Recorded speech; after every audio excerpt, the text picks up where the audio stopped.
बनाऊ डिजाइनहरू छ तपाईलाई कुन मनपर्छ एजुकेसन हो भने एजुकेसनसँग सम्बन्धित डिजाइनहरू यही अलरेडी बनिरहेका छन् सेलेक्ट अल गर्छौँ सेलेक्ट अल गरेर चाहिँ क्रिएट आइडी कार्डमा क्लिक गर्ने बित्तिकै शङ्कर अधिकारी देख्नुभयो तपाईँले 11वटा चाहिँ हामीले आइडी कार्ड बनाएका थियौँ र यहाँ टेबल देख्न सक्नुहुन्छ कुनै पनि वाटरमार्कहरू छैन यो फुल भर्सन हो है तस्बिर नमस्कार धेरै साथीहरूले मलाई सधैँ जसो चाहिँ यो सफ्टवेयर दिन पर्यो भन्नुहुन्छ आज म तपाईँलाई चाहिँ यो आइडी एक्सप्रेस सफ्टवेयर पनि दिँदैछु र साथमा चाहिँ यो आइडी एक्सप्रेस सफ्टवेयर चाहिँ कसरी चलाउने त्यो पनि बारेमा बुझाउन गइरहेको छु है त यो सानो भिडियो छ अन्तिमसम्म हेर्नु होला तपाईँहरू यदि चाहिँ स्कुल कलेज अथवा कुनै पनि आइडी कार्डसँग सम्बन्धित काम गरिरहनु भएको छ भने तपाईँको लागि यो अझै नै महत्त्वपूर्ण हुन सक्दछ र धेरै साथीहरूको माग अनुसार चाहिँ मैले यो भिडियो लिएर आएको छु आइडी कार्ड एक्सप्रेसलाई चाहिँ सुरुमा हामीले लगइन गर्छौँ र तपाईँहरूलाई चाहिँ म फुल भर्सन नै दिनेछु साथीहरू तपाईँहरूलाई कुनै पनि वाटरमार्कहरू केही पनि आउँदैन तपाईँहरू ढुक्क हुन सक्नुहुन्छ हेर्न सक्नुहुन्छ र यहाँनिर चाहिँ हामीले यो सफ्टवेयर चलाउनुभन्दा पहिला चाहिँ हामीसँग जस्तै कुनै पनि स्कुलको अथवा कुनै पनि अर्गनाइजेसनको चाहिँ त्यो पदाधिकारीहरू त्यो व्यक्तिहरूको चाहिँ हामीले फोटो यसरी राख्दछौँ होइन फोटो यसरी खिचेर चाहिँ लेख्दछौँ र त्यस्तै गरेर चाहिँ हामीले यहाँनिर जुन एक्सेल छ यो एक्सेलमा चाहिँ त्यहाँका मान्छेहरूको चाहिँ सम्पूर्ण डिटेल्स पनि लिने गर्दछौँ जस्तै आइडी नम्बर के छ आइडी नम्बर पनि हामीले लिन सक्ने भयौँ त्यस्तै गरेर चाहिँ हामीले नामहरू त्यो व्यक्तिको नामहरू त्यस्तै गरेर चाहिँ मोबाइल नम्बर भयो होइन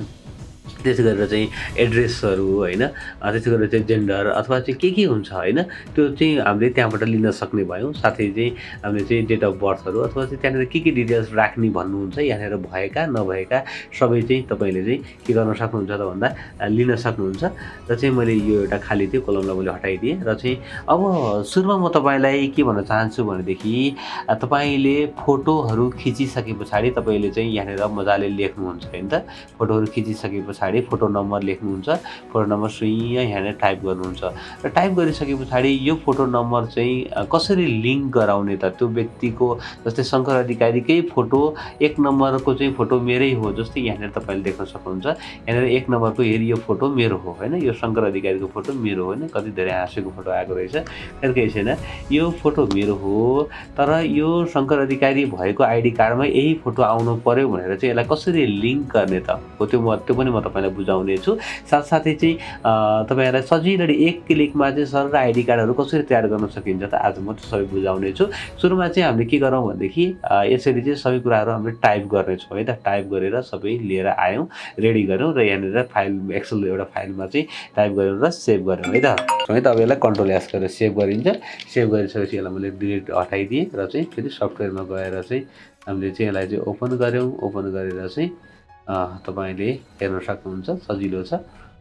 अब यसलाई चाहिँ गरेर चाहिँ अब जस्तै यसलाई चाहिँ कुनै पनि एउटा नाम दिउँ यस्तै यसलाई चाहिँ अब 100 1 2 3 राखौँ कम्पनीको नाम र चाहिँ फिल्डमा गएर चाहिँ हामीलाई के चाहिन्छ त भन्दा यो सबै कुराहरू चाहिन्छ आइडी नम्बर चाहिन्छ नेम चाहिन्छ फोटो चाहिन्छ मोबाइल चाहिन्छ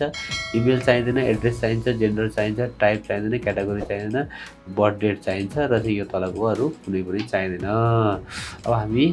जान्छौँ डिजाइनमा गएर चाहिँ कुनै पनि एउटा डिजाइनलाई हामी सेलेक्ट गर्छौँ है कुनै पनि एउटा डिजाइनलाई तपाईँले सेलेक्ट गर्न सक्नुहुन्छ मानिलिउँ अब यहाँनिर धेरैवटा डिजाइनहरू छन् एकदमै राम्रा डिजाइनहरू छन् तर हामी चाहिँ कुनै एउटा डिजाइनलाई सेलेक्ट गरौँ न होइन अलिकति राम्रो खालको हेर्दै जाँदाखेरिमा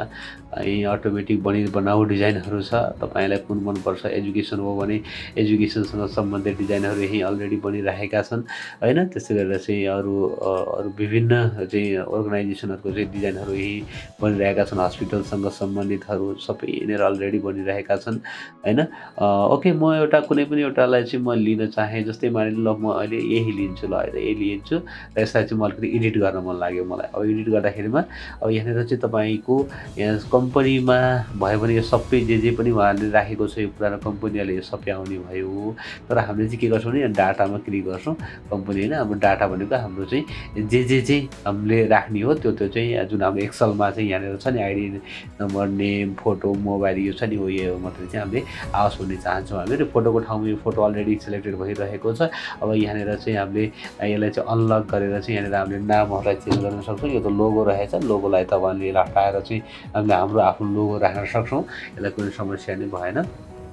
ओके आफ्नो लोगोको लागि चाहिँ यहाँनिर फोटोमा गएर क्लिक गऱ्यो भनेदेखि तपाईँले यहाँनिर आएको फोटोहरूलाई चाहिँ हामीले चाहिँ एज अ लोगोको रूपमा युज गर्न सक्ने छौँ है त यसलाई लोगो सम्झिनुहोस् तपाईँले अहिले एकैछिनको लागि होइन। त्यसरी चाहिँ हामीले एउटा लोगो राख्न सक्यौँ। त्यस्तै गरेर चाहिँ अरू जस्तै अब चाहिँ यसको ठाउँमा चाहिँ यो आइडी नम्बर छ, यसको ठाउँमा चाहिँ हामीले चाहिँ के राखौँ भनेदेखि यसलाई चाहिँ हामीले डाटा बनाएर चाहिँ यसलाई चाहिँ हामीले राखौँ आइडी नम्बर राखौँ है। त्यसलाई चाहिँ होइन आइडी नम्बर तलतिर यहाँनिर राखेछ, यसलाई चाहिँ नाम राखौँ है त। यसलाई नाम डबल क्लिक गऱ्यो भने नाम यहाँनिर आउने भयो र चाहिँ यसको ठाउँमा चाहिँ नामको ठाउँमा यहाँनिर एड्रेस राख्नु। यसलाई एड्रेसमा डबल क्लिक गरिदियो भने यो एड्रेस आउँछ। यो भिजिटर नै भनेर आउँछ, केही छैन। भिजिटरको ठाउँमा चाहिँ हामीले के राखौँ भने मोबाइल नम्बर तलतिरपट्टि राखेछ। यहाँ चाहिँ जेन्डर राख्ने हो है त। जेन्डर हेरी यो जेन्डर छ नि, यसलाई डबल क्लिक गऱ्यो भने यहाँनिर मेल फिमेल के हो त्यो आउने भयो होइन। अब यहाँनिर चाहिँ यो आइडी नम्बरको ठाउँमा यो आइडी नम्बर आएको छ, कन्ट्याक्ट नम्बरको ठाउँमा यो मोबाइल नम्बर आएको छ हो। यसरी चाहिँ हामीले सेटअप गर्न सक्छौँ है त। फोटोको ठाउँमा फोटो आउँछ र अब यति गरिसके पछाडि हामीले यसलाई सेभ डिजाइन गर्छौँ, सेभ गर्छौँ र चाहिँ ओके यस गरिदिन्छौँ र चाहिँ यसलाई सेलेक्ट गरेका थियौँ हामीले। यसलाई चाहिँ अब हामीले यसलाई सेलेक्ट गरेर यसलाई डन गरिदिन्छौँ है त। अब हामीले यहाँनिर इम्पोर्ट गर्छौँ। के इम्पोर्ट गर्छौँ त भन्दा हाम्रो आइडी कार्डको जुन चाहिँ फर्मेट जुन हामीले चाहिँ एक्सेल बनाएर राखेका थियौँ त्यो चाहिँ यहाँनिर रहेको छ। यसलाई चाहिँ हामीले ओपन गर्छौँ र चाहिँ यसलाई ओके गर्छौँ है त। यो अटोमेटिक रूपमा टक्क लगाएर फोटोहरू यसरी अटोमेटिक रूपमा चाहिँ आइसकेको छ। अब हामीले के गर्छौँ, सेलेक्ट अल गर्छौँ। सेलेक्ट अल गरेर चाहिँ क्रिएट आइडी कार्डमा क्लिक गर्ने बित्तिकै शङ्कर अधिकारी देख्नुभयो तपाईँले, नाम आयो, अर्को रेणुकाको आयो, डोलनाथको आयो, रुचिताको आयो होइन। यसरी चाहिँ कमलाको आयो। गोलोके डिजाइनभित्र कस्तो राम्रो टक्क भनेको ठाउँमा सट आउँछ होइन। अब यति भइसके पछाडि आइडी कार्ड हाम्रो रेडी भयो र चाहिँ यो ब्याकग्राउन्डमा छ नि, यो ब्याकग्राउन्डमा यो डिजाइन होइन म मेरो आफ्नै डिजाइन बनाउँछु भन्नुहुन्छ भने पनि आफ्नै डिजाइन पनि तपाईँले तयार गर्न सक्नुहुन्छ है त। यो पछाडिपट्टि साइडमा चाहिँ तपाईँले आफ्नै डिजाइन पनि तयार गर्न सक्नुहुन्छ। यहाँनिर यसरी चाहिँ आफ्नो डिजाइनमा चाहिँ टक्क यसरी चाहिँ फोटो आउने, यसरी नाम आउने बनाउन मिल्छ है त। यति गरिसकेपछि अब प्रिन्टमा हामी क्लिक गर्छौँ। प्रिन्टमा क्लिक गरिसके पछाडि तपाईँले चाहिँ यहाँनिर चाहिँ पेपर साइजहरू तपाईँले यहाँनिर चुज गर्न सक्नुहुन्छ। जस्तै मलाई चाहिँ A4 साइजमा प्रिन्ट गर्नुपर्ने छ भने A4 साइजमा क्लिक गर्न मिल्छ। डुप्लेक्स गराउने भनेदेखि पनि यहाँनिर क्लिक गरेर बनाउन मिल्ने भयो होइन। त्यस्तै गरेर चाहिँ तपाईँको चाहिँ अरू सबै अप्सनहरू यहाँनिर तपाईँले देख्न सक्नुहुन्छ। र चाहिँ अब चाहिँ भने हामीले के गर्न सक्छौँ, यसलाई प्रिन्ट गर्न सक्छौँ अथवा पिडिएफमा सेभ गर्न सक्छौँ अथवा चाहिँ जेपिजीमा सेभ गर्न पनि सक्छौँ है त। तपाईँले कहाँनिर सेभ गर्ने हो त्यहाँनिर सेभ गर्न सक्नुहुन्छ। जस्तै मैले अहिले पिडिएफमा सेभ गर्न चाहेँ अथवा जेपिजीमा सेभ गर्न चाहेँ भने यहाँ डेस्कटपमा गएर चाहिँ एउटा चाहिँ यो आइडी कार्ड भन्ने फोल्डरभित्र चाहिँ म सेभ गर्छु। माने यो डेस्कटपमा गएँ र चाहिँ आइडी कार्ड भन्ने फोल्डरभित्र गएर चाहिँ यहाँनिर चाहिँ मैले ओके गरेँ। यसरी चाहिँ यहाँ सेभ हुँदैछ र चाहिँ अब चाहिँ भने यहाँनिर ओके सेभ भएको छ साथीहरू। र यसलाई चाहिँ अब मैले यसलाई काटिदिन्छु र आइडी कार्डभित्र जान्छु र चाहिँ यहाँनिर 005 यो चाहिँ जुन मेरो आइडी कार्ड छ त्यो तयार भइसकेको छ। 1 2 3 4 5 6 7 8 9 10 11वटा चाहिँ आइडी कार्ड रेडी भएको छ है त गाइज। है त 11वटा चाहिँ हामीले आइडी कार्ड बनाएका थियौँ र यहाँ तपाईँले देख्न सक्नुहुन्छ कुनै पनि वाटरमार्कहरू छैन। यो फुल भर्सन हो है। र तपाईँहरू यदि इन्ट्रेस्टेड हुनुहुन्छ यो सफ्टवेयर चाहनुहुन्छ भनेदेखि तलदेखिको नम्बरमा डिस्क्रिप्सनमा पनि नम्बर छ, त्यो नम्बरमा फोन गरेर वाट्सएपबाट चाहिँ मलाई मगाउन सक्नुहुनेछ। म तपाईँहरूलाई यसको फुल भर्सन यहाँनिर जुन देखिरहनु भएको छ यो फुल भर्सन नै म तपाईँलाई उपलब्ध गराइदिनेछु। जुन चाहिँ तपाईँको फर्मेट भयो भने पनि पुनः पछि आफैले इन्स्टल गर्न सक्नुहुनेछ। हस् त, यति भन्दै आजको यस सानो भिडियोबाट म बिदा हुन्छु। नमस्ते, शुभ दिन।